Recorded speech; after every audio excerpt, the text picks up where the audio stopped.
बहुत समय पहले की बात है। एक छोटे से राज्य का राजा बड़ा न्यायप्रिय और दयालु था, लेकिन उसे हमेशा लगता था कि उसके दरबारियों में सबसे बुद्धिमान कौन है। गांव में एक बनिया रहता था जिसका नाम था चुड़पुले। वह चालाक भी था और मजाकिया भी।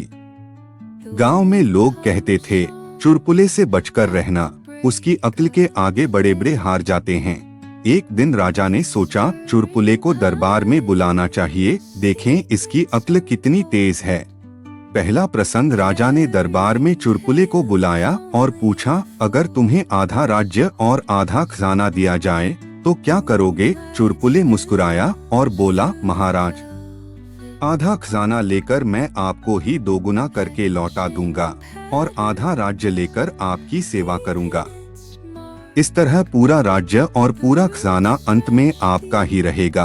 राजा हंस पड़ा और बोला, वाह, ये तो गजब जवाब दिया। दूसरा प्रसंग, एक बार राजा ने परीक्षा देने के लिए उसे 3 सवाल दिए। 1, दुनिया में सबसे तेज क्या है? 2, सबसे भारी क्या है? 3, और सबसे मीठा क्या है? चुड़पुले ने झट से कहा, 1, सोच सबसे तेज है, पलक झपकते ही कहीं भी पहुंच जाती है। 2, कर्ज सबसे भारी है, चाहे सोना चांदी ढो लो, लेकिन उधार की चिंता सबसे बड़ी बोझ है।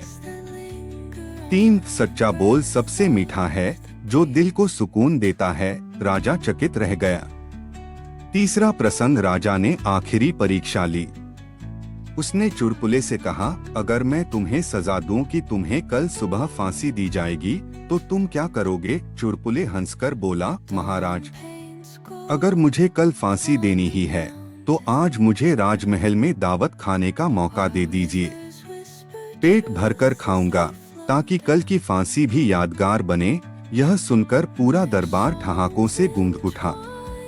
राजा इतना प्रसन्न हुआ कि उसने चुड़पुले को इनाम में सोने की अशर्फियां दे दी और कहा, तुम्हारी हाजिर जवाबी और अक्ल से राज्य का हर आदमी सीख ले।